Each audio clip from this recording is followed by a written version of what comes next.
الكتيبة دلوقتي جاهزة، والقائد في مكتبه، والابليكيشنز بقت ستيتلس وسهل تتكاثر وتعمل سكيل في ثواني بكليك واحدة. لكن المصيبة الكبيرة بتظهر لما الوحش الأكبر يشتكي تحت الضغط: قاعدة البيانات. كل السيرفرات دي في الآخر بتجري عشان تكلم داتابيز واحدة، تطلب منها تقرأ وتكتب وتعمل ترانزاكشنز في نفس الملي ثانية. هنا السي بي يو بيقفل 100%، الكونكشن بول بيتخنق، والسيستم كله بيقع سكتة دماغية. أهلا بيكم في كبسولة سيستم ديزاين جديدة. أنا مصطفى سليمان، والنهاردة هنفتح غطاء المحرك ونشوف ازاي كاركتكتس بنعمل سكيل للوحش الأكبر: قواعد البيانات.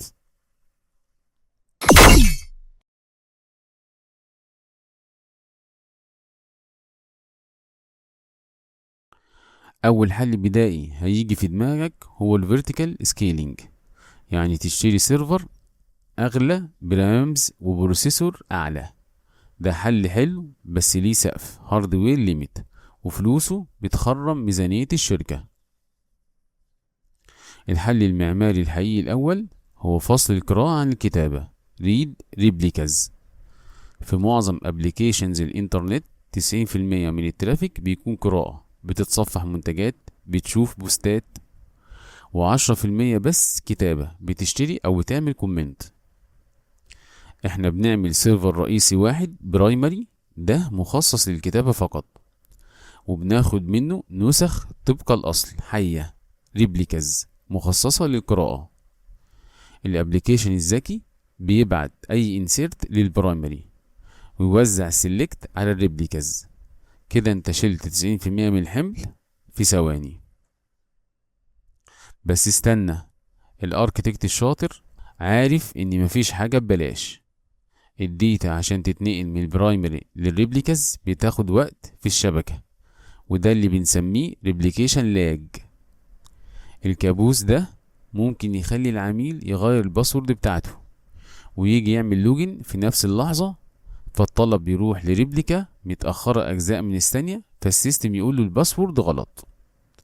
هنا بنتدخل باستراتيجيات معمارية ذكية زي read your own rights، يعني المستخدم اللي لسه كاتب ديتا حالا نجبر السيستم ان يقرأ له من البرايمري مباشرة لمدة ثواني معدودة لحد ما الديتا تسمع في باقي السيرفرات، وباقي الناس تقرأ من الريبليكاز عادي جدا وبدون مشاكل.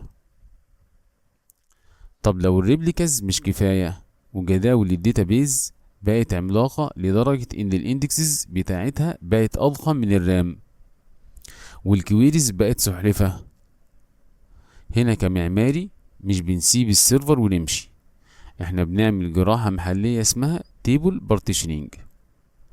بدل ما جدول الاوردرز يكون كتلة صخرية واحدة، بنقطعه محليا جوه نفس السيرفر بناء على التاريخ. مثلا لما الابليكيشن يطلب اوردر من سنة 2026، الداتا بيز بذكاء خارق بتروح تفتح ملف بارتيشن 2026 مباشرة وتعمل اسكيب وتطنش الباقي تماما، وده اللي بنسميه في عالم المعمار بارتيشن برونينج.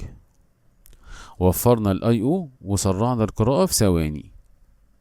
بس الاركتكت الشاطر عينه دايما على الفخ، لو اخترت البارتيشن كي بغشامة هتقع في كارثة اسمها بارتيشن داتا سكيو.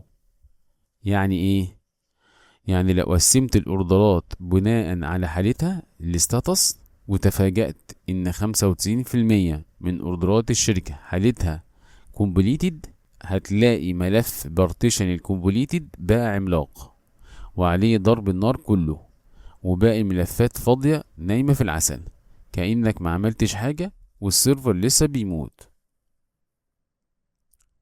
طب لو هربنا من الفخ ده بس الرايتس بقت بملايين العمليات في الثانية، والسيرفر الواحد بكل البارتيشنز والهاردوير بتاعه جاب اخره تماما، هنا بنطلع السلاح الفتاك الاخير والنهائي: database sharding او distributed horizontal partitioning. احنا هناخد الداتا ونوزعها على سيرفرات منفصلة تماما في الشبكة ملهاش اي علاقة ببعض. shared nothing architecture. كل سيرفر بسي بي يو ورام مستقل. يعني مثلا مستخدمين افريقيا يروحوا لداتابيز في مصر، ومستخدمين اوروبا على سيرفر في المانيا.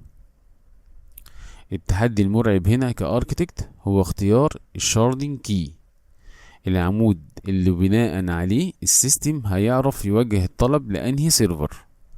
لو اخترته غلط هتلاقي سيرفر واحد عليه كل الضغط وباقي السيرفرات نايمة في العسل، وده اللي بنسميه الهوت سبوت بروبلم.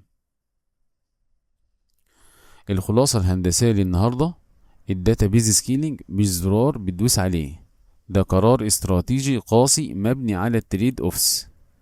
ابدأ بالكاشنج، ارفع السيرفر بتاعك لآخره، طبق الريد ريبليكاز واستحمل اللاج، وعالج جداولك بالبارتيشنينج، واوعى تروح للشاردنج الا لو ظهرت لك علاماته الحتمية، لانه كابوس في المينتنانس والكروس شارد جوينز. ما تنساش تعمل لايك لو الكبسولة دي رتبت دماغك، واشترك في القناة عشان توجه الكبسولة الجاية لدماغك فورا. السلام عليكم ورحمة الله وبركاته.